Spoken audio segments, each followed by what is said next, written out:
आपने देखा होगा बीएसएनएल का जो 4G नेटवर्क है उसका उद्घाटन प्रधानमंत्री ने किया। यह 4G जो नेटवर्क है स्वदेशी टेक्निक पर आधारित है।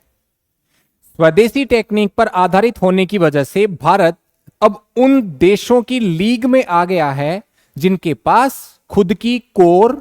और खुद की जो ट्रांसपोर्ट लेयर है या टेलीकम्युनिकेशन के नेटवर्क को एस्टेब्लिश करने की पूरी तकनीक अवेलेबल है।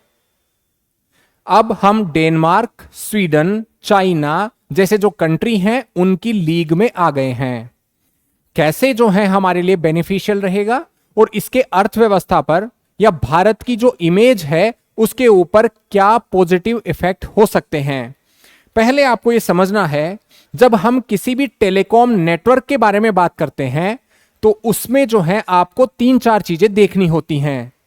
यानी वो सेंटर जहां से उन टेलीकम्युनिकेशन जो कंपनीज होती हैं उनके इक्विपमेंट, उनके सर्वर्स, उनका जो नेटवर्क इंफ्रास्ट्रक्चर है जो बना रहता है। उसके बाद में जहां से जो सिग्नल जाता है, स्पेक्ट्रम का यूटिलाइजेशन होता है और ट्रांसपोर्ट की लेयर इसमें इस्तेमाल होती है। फिर उसके बाद में टेलीकम्युनिकेशन के टावर्स होते हैं जहां पर विभिन्न प्रकार के इक्विपमेंट और उन इक्विपमेंट के द्वारा वो सिग्नल जो हैं वो फोन्स को प्रोवाइड करना, ये सब जो है टेलीकम्युनिकेशन का एक पूरा आर्किटेक्चर माना जाता है। थोड़े दिनों पहले आपने एक चीज सुनी थी, जब नई टेक्नोलॉजी 5G आई थी उस समय पश्चिमी देशों में एक विभिन्न प्रकार की टेंशन हुई थी। वो ये थी कि चाइना की कंपनीज के जो सस्ते इक्विपमेंट हैं और उनको कई सारी कंपनीज अपने टेलीकम्युनिकेशन के नेटवर्क में यूज कर रही हैं, उनको वो नहीं करना चाहिए, अदरवाइज वो कंपनियां उस डेटा को चाइना को भेजती हैं। इसी के कारण भारत ने भी स्टेप लिया और ट्रस्टेड सोर्सेज नाम की एक व्यवस्था खड़ी की जिसमें उन्हीं से प्रोडक्ट लिया जाएगा जो कि उन मानकों पर खरे उतरे। तो हमारा सारा का सारा जो 5G का नेटवर्क था जो कि प्राइवेट कंपनीज ने एस्टेब्लिश यहां पे किया, वो ज्यादातर स्वीडन, डेनमार्क, इनकी कंपनी यानी जो यूरोपियन कंपनी, स्पेशली नोकिया जो कि फिनलैंड तथा एरिक्सन जो कि स्वीडन डेनमार्क से आती हैं, उनमें जो हैं ये हमें वहां से हमने इक्विपमेंट खरीदे। लेकिन जैसे काम बीएसएनएल ने किया है जिसको कि हम पब्लिक सेक्टर कंपनी कहते हैं, उसमें एक बहुत अच्छा स्टेप लिया और इसने जो सारी की सारी एंड टू एंड टेक्नोलॉजी थी इसको अब इसने जो है स्वदेशी का काम किया है। इसमें सबसे बड़ा जो योगदान दिया है वो एक तो TCS जो है वो एक तरह से centre for development of telemetry तथा TCS जो टाटा कंसल्टेंसी सर्विसेज हैं इनके माध्यम से, प्लस गवर्नमेंट की जो मिनिस्ट्रीज हैं उनके माध्यम से, प्लस बीएसएनएल के खुद के निवेश की वजह से जो है ये हो पाया है जहां पर आज जिसका उद्घाटन टेक्नोलॉजी का हुआ। अब उसका क्या पॉजिटिव असर पड़ेगा? देखिए, जब ये टेक्नोलॉजी हम स्वदेशी क्रिएट करते हैं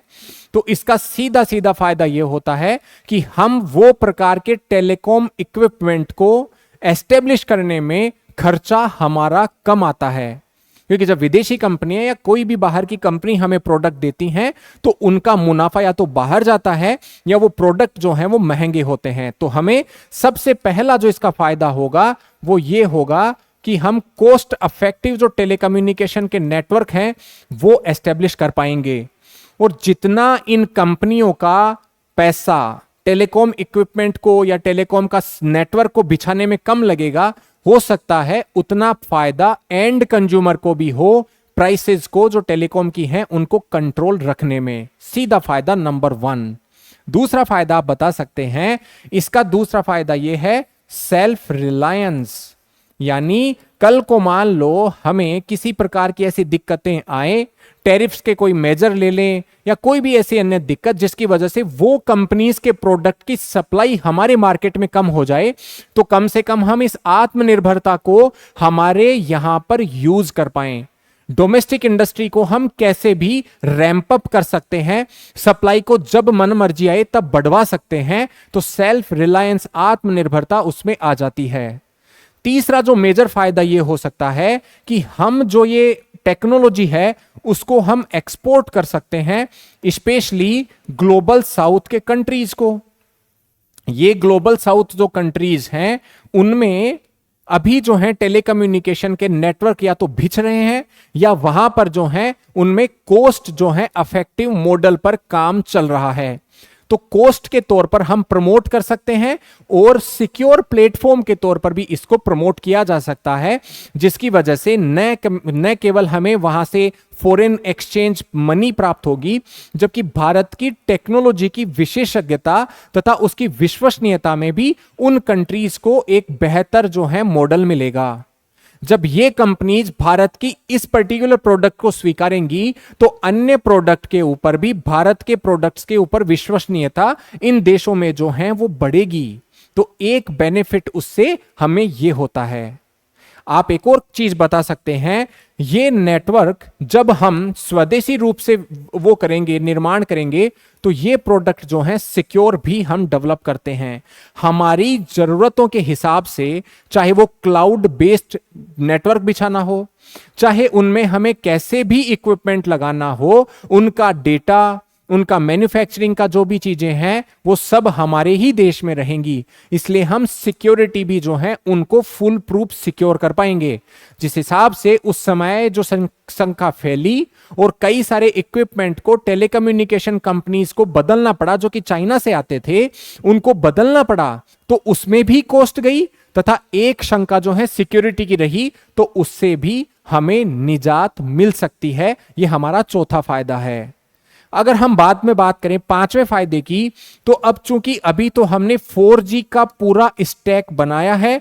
हम कल को इस टेक्नोलॉजी को ये कह रहे हैं कि 5G बेस्ड टेक्नोलॉजी पर हम तुरंत सॉफ्टवेयर स्विच करके या एक स्विचिंग के द्वारा जो है 5G बेस्ड व्यवस्था भी कर पाएंगे, या इसमें हम धीरे धीरे 6G की जो टेक्नोलॉजी है उसके लिए भी हम काम कर पाएंगे। तो जब 6G टेक्नोलॉजी पर हम काम कर पाएंगे, तो ये जब टेक्नोलॉजी आएगी, तो जब ये यहां पर डिप्लॉय करेंगे, तो अन्य जो प्राइवेट कंपनियां हैं, यानी जो भी स्वदेशी जो टेक्निक है उसको तो गवर्नमेंट कंपनी ही यूज कर रही है, लेकिन जब ये टेक्नोलॉजी और ज्यादा मैच्योर हो जाएगी और नई टेक्नोलॉजी 6G में भी आएगी, तो हमारी जो प्राइवेट कंपनी है वो भी इन प्रोडक्ट का यूटिलाइजेशन करेंगी। तो जब वो इन प्रोडक्ट का यूटिलाइजेशन करेंगी, तो सीधा सीधा देश को जो है आत्मनिर्भरता एक बड़े पैमाने पर, जिसको सेल्फ रिलायंस कहते हैं, प्लस कॉस्ट में भी जो है वो फायदा होगा, जिसकी वजह से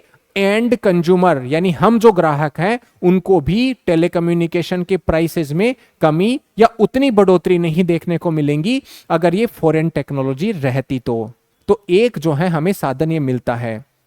आप ये कह सकते हैं, जब हम सेल्फ रिलायंस इस टेक्नोलॉजी में पाते हैं तो हमारी micro, small and medium industries को फायदा मिलता है, क्योंकि बहुत सारे इक्विपमेंट जो हैं हम इनसे लेते हैं, और ये आपको पता है ये हमारे यहां पर बहुत बड़ा एम्प्लॉयमेंट क्रिएटर है तथा जीडीपी में इन माइक्रो स्मॉल इंडस्ट्रीज का एक बहुत बड़ा योगदान रहता है, और एक्सपोर्ट मार्केट में भी करीबन 45% हिस्सा जो है ये micro small and medium industries देती हैं। तो ये सब चीजें जो हैं हमारी इस पर्टिकुलर इकोसिस्टम को डेवलप करने के लिए, सब प्रकार का जो इकोसिस्टम है वो भारत में क्रिएट किया जा सकता है। तरीके के जो हैं वो पेटेंट हम फाइल करके प्रोडक्ट्स को बना सकते हैं, ये भी उस चीज को जो है बताता है। तो नई 4G टेक्नोलॉजी का इस्तेमाल करना, सिक्योर रूप से करना, उसमें हमें नए नए प्रकार के अगर कुछ इनोवेशन करने हो, उस टेक्नोलॉजी के ऊपर हमारी देश की जरूरतों के हिसाब से कोई प्रकार के जो है अच्छे इनोवेशन करने हो, कोई रिक्वायरमेंट हो, तो हम बेहतर तरीके से कर पाएंगे बजाय कि विदेशी सामानों से। और आपको तो यह भी पता है वो कंपनी जिनका मैंने नाम लिया, एरिक्सन या नोकिया, अब वो हमारे देश में भी मैन्युफैक्चरिंग को एस्टेब्लिश कर रही हैं और देश की जरूरतों को यहीं पर पूरा कर रही हैं। लेकिन वो टेक्नोलॉजी जो है वो भारत की नहीं है, भले ही चाहे मैन्युफैक्चर यहां पे कर रहे हो, लेकिन जब ये इतने बड़े प्रयास होते हैं तो एक बहुत लार्ज इकोसिस्टम डेवलप होता है, जिसकी वजह से न केवल मैन्युफैक्चरिंग बल्कि रिसर्च, डेवलपमेंट और जो प्रोडक्ट की सप्लाई है वो भारत के मार्केट में भारतीयों के ही द्वारा होना स्टार्ट हो जाती है, जिसकी वजह से जियोग्राफिकल अनसर्टेनिटीज या जियो इकोनॉमिक अनसर्टेनिटीज से भी हम बच सकते हैं। तो इस जैसी टेक्नोलॉजी होती हैं, इसका हमें स्वागत करना चाहिए। हाँ, ये जरूर है कि जिस देश में फिलहाल 5G जो टेक्नोलॉजी है वो पिछले 2.5 या 2.5 से 3 साल से काम कर रही हो, वहां पर 4G का नेटवर्क एक गवर्नमेंट कंपनी के लिए लाना, वो जो है थोड़ा सा उसको अडॉप्ट करना, उसको एक्सेप्ट करना जनता के लिए थोड़ा सा हो सकता है कमजोर हो, क्योंकि जब हाई टेक्नोलॉजी अवेलेबल है तो लो टेक्नोलॉजी जो है कौन उसमें जाएगा। लेकिन जैसा बताया जा रहा है, ये 4G का जो इंडिजीनियस स्टैक है ये धीरे धीरे जो है 5G में ट्रांसफर कर दिया जाएगा, और आगे भी जो अन्य प्रकार की टेक्नोलॉजी आएंगी उसमें भी हमें अच्छे रूप देखने को मिलेंगे। तो अर्थव्यवस्था इससे कैसे पॉजिटिवली अफेक्ट होगी, रिसर्च एंड डेवलपमेंट में हमें कैसे सहायता मिलेगी, एम्प्लॉयमेंट को क्रिएट करने में कैसे सहायता मिलेगी, मैन्युफैक्चरिंग देश हम कैसे बन पाएंगे, एक प्रोडक्ट कंट्री के रूप में हम कैसे उभर पाएंगे, और इसका सीधा फायदा एंड कंज्यूमर को भी कैसे होगा, ये जो है चीजें आपको सरल भाषा में हमने समझाने का प्रयास किया। अगर ऐसे ही जो वीडियो लेक्चर्स हैं आपको अगर लगातार सुनने हैं तो हमारी YouTube चैनल पर आप बने रह सकते हैं, उसको चैनल को सब्सक्राइब कर सकते हैं जिसको ये अपडेट आपको बारी बारी से आते रहें, प्लस आप चैनल को लाइक कर सकते हैं जिसकी वजह से हमें भी जो है थोड़ा बहुत मोटिवेशन मिलता रहे। आप अगर हमारे चैनल के बारे में कोई भी और रिलेवेंट अगर मटेरियल चाहिए तो आप हमें कमेंट बॉक्स में कमेंट कर दें, वो हम जो है आपके लिए लाने का प्रयास जरूर करेंगे। टेलीग्राम चैनल को ज्वाइन करके आप हमारे कोर्सेज से जुड़ सकते हैं, इंटरव्यू या मेंस की तैयारियों से जुड़ सकते हैं, इंटरव्यू के लिए जो ऑडियो सीरीज लाते हैं उनसे भी आप जुड़ सकते हैं। आर्य जंक्शन चैनल से आज आप जुड़े, थैंक यू।